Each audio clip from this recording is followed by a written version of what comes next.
కూడా నోటీస్ ఇచ్చిన తర్వాత సిఐడి పోలీసులు చాలా స్పష్టంగా చెప్పారు 4వ తేదీన ఉదయం 10 గంటలకు హాజరు కావాలని చెప్పి. సో ఈ కేసు సంబంధించిన విషయంలో ఇప్పటికే అటు చంద్రబాబు నాయుడు కూడా దీనికి సంబంధించిన ముందస్తు బెయిల్ అప్లై చేసుకున్న పరిస్థితి. దీనికి సంబంధించి కూడా నిర్ణయం వెల్లడించాల్సి ఉంది హైకోర్టులో. సో ఇంకొక వైపు మిగిలినటువంటి వారందరూ ఆల్రెడీ బెయిల్ మీద ఉన్నటువంటి పరిస్థితి. సో ఇలాంటి పరిస్థితుల్లో ఈ కేసును ఈ సమయంలో తెరపైకి తీసుకురావడం, దీనికి ముందు స్కిల్ డెవలప్మెంట్కి సంబంధించినటువంటి విషయంలో సో లోకేష్ సంబంధించిన పైన చర్యలు ఉంటాయి, లేకపోతే రకరకాల కామెంట్లు ప్రచారాలు చేసినటువంటి పరిస్థితిని కూడా చూసాం. కానీ దీంట్లో A14గా ఆయన్ను చేర్చినటువంటి పరిస్థితిని కూడా మనం చూసాం. అయితే రింగ్ రోడ్ సంబంధించి రింగ్ రోడ్డు అలైన్మెంట్కి సంబంధించిన విషయంలో అసలు ఏంటి, ఎందుకు ఈ కేసులో లోకేష్ని చేర్చాల్సి వస్తుంది? సో దీనికి సంబంధించి సిఐడి అధికారులు వారిని అడుగుతున్నటువంటి ప్రశ్నలు కావచ్చు, కండిషన్స్ అన్ని చూస్తే ఏమనిపిస్తోంది రామారావు? సో ఆయనకు సంబంధించినటువంటి ఒకవైపు హెరిటేజ్కి సంబంధించినటువంటి మినిట్స్ని కావచ్చు, అకౌంట్స్ని కావచ్చు, వీటి డీటెయిల్స్ కూడా కావాలని చెప్పి కోరినటువంటి పరిస్థితిని దీన్ని ఎట్లా అర్థం చేసుకోవాలి? దీని ద్వారా ఏం ప్రశ్నించవచ్చు లోకేష్ని?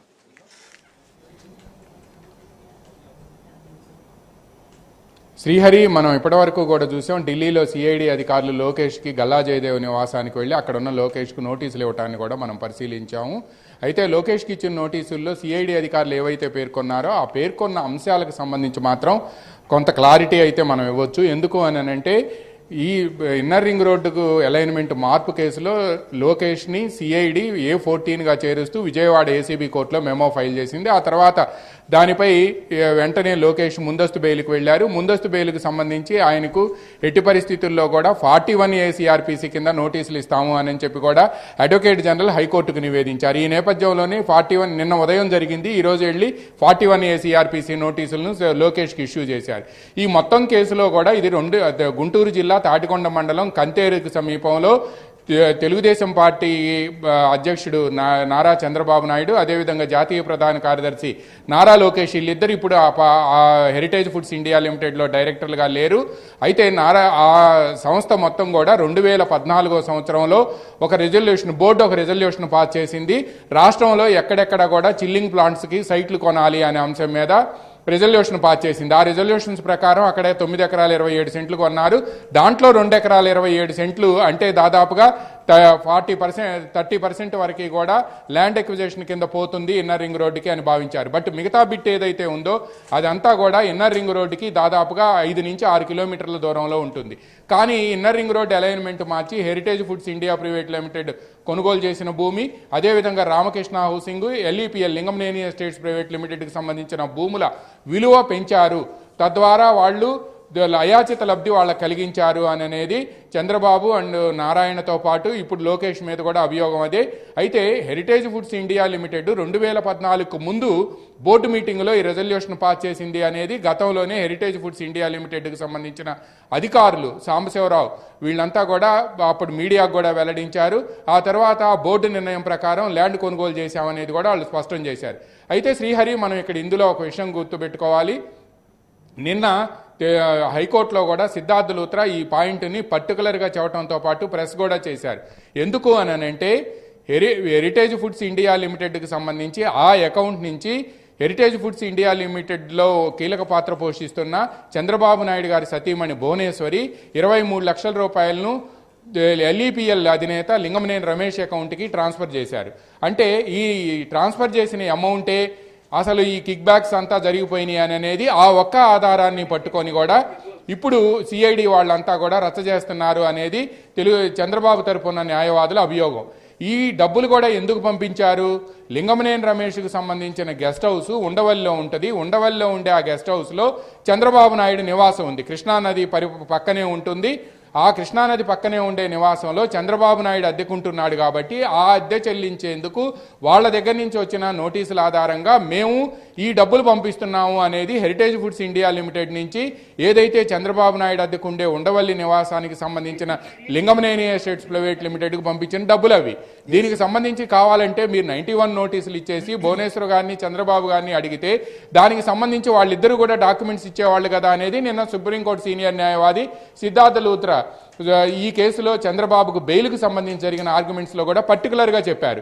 అంటే 2014లో ఏదైతే heritage foods India limited resolution pass చేసిందో ఆ రిజల్యూషన్ కాపీతో పాటు ఏదైతే బ్యాంక్ ట్రాన్సాక్షన్స్కి సంబంధించిన బుక్స్ ఉన్నాయో అవి కూడా తీసుకురమ్మంటున్నారు.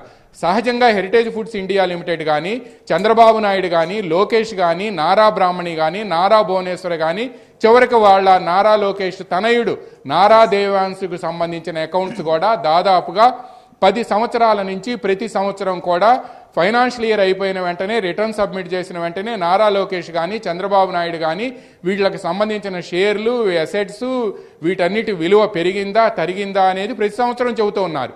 ఈ సంవత్సరం కూడా అవే ఉంటాయి. వాటికి సంబంధించిన రిటర్న్స్ ఏవైతే ఉన్నాయో అవే ఇస్తారు. దానికి సంబంధించిన ఎందుకంటే కంపెనీకి సంబంధించిన బుక్స్ ఏవైతే ఉన్నాయో బ్యాంక్ అకౌంట్స్ బుక్, ఆ బ్యాంక్ అకౌంట్స్ బుక్స్ అనేది కూడా ఆడిట్ అవుతాయి. ఆస్తుల వివరాలు కానీ లేదా కంపెనీకి సంబంధించినటువంటి ఆడిట్ రిపోర్ట్స్, లెక్కలు ఎప్పటికప్పుడు కూడా ఇవి ప్రజల ముందు ఉంచేటువంటి పరిస్థితి మనం చూస్తున్నాం. ప్రతి ఏటా కూడా దీనికి సంబంధించినటువంటి విషయాలను కూడా ప్రకటిస్తూ వస్తున్నారు. సో అలాంటప్పుడు ఈ అకౌంట్స్ కావచ్చు, ఈ బోర్డు రిజల్యూషన్స్ ఇలాంటివన్నిటినీ ఏ రకంగా అంటే విచారణకి పరిగణలోకి తీసుకునేటువంటి పరిస్థితి ఉంటుంది. మీరు అన్నట్టుగా లింగమనేని సంబంధించినటువంటి అకౌంట్స్ ట్రాన్స్ఫర్ అయినటువంటి ఒకే అంశం తప్పితే మిగిలినటువంటి అంశాలు ఏమైనా ఉన్నాయా? దానికి సంబంధించినటువంటి విషయంలోనే క్లారిటీ తీసుకునే అవకాశం ఉంది అది ఈ కేసులో కూడా.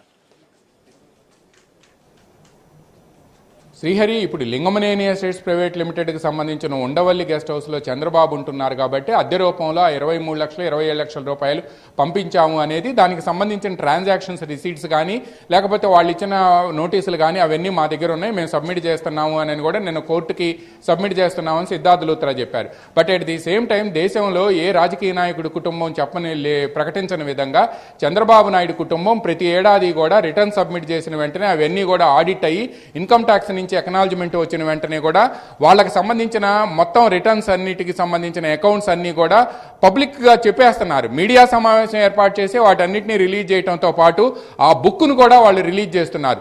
అటువంటప్పుడు హెరిటేజ్ ఫుడ్స్ ఇండియా ప్రైవేట్ లిమిటెడ్కి సంబంధించిన అకౌంట్స్ కానీ ఇప్పుడు ఏమడుగుతున్నారు వాళ్ళు సిఐడి వాళ్ళు, దాంట్లో మీ బ్యాంక్ అకౌంట్స్కి సంబంధించి అంటే హెరిటేజ్ ఫుడ్స్ ఇండియా లిమిటెడ్కి సంబంధించిన board resolutions and heritage foods ఇండియాకి సంబంధించిన బ్యాంక్ అకౌంట్ బుక్స్ తెమ్మంటున్నారు. అవన్నీ కూడా ఆల్రెడీ ఆడిటెడ్కి సంబంధించినవి.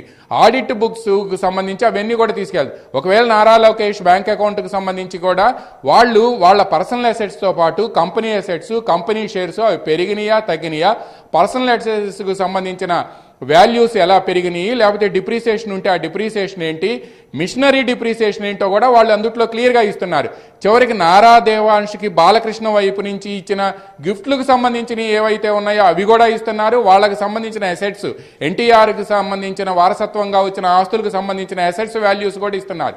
ఇందులో దాచేది ఏమీ లేదు అని చెప్పి నారా లోకేష్తో పాటు చంద్రబాబు నాయుడు కూడా పదే పదే చెప్తున్నారు. ఇప్పుడు ఆ అకౌంట్ బుక్స్ అవన్నీ కూడా ఇచ్చేందుకు సహజంగా నారా లోకేష్కో లేకపోతే చంద్రబాబు నాయుడు కుటుంబానికో ఏమి పెద్ద అభ్యంతరం ఉంటుంది అని ఎవరు అనుకోవట్లేదు. అయితే వీటన్నిటికీ సంబంధించి ఆడిటెడ్గా ఇన్కమ్ ట్యాక్స్ సర్టిఫై చేసినవి అన్ని కూడా తప్పనిసరిగా ఇచ్చే అవకాశం ఉంది. ఎందుకంటే మీడియాకు వెల్లడించారు కాబట్టి వాటన్నిటిని సిఐడికి ఇవ్వడానికి కూడా పెద్దగా అబ్జెక్షన్ ఉండకపోవచ్చు అని చెప్పి చెబుతున్నారు.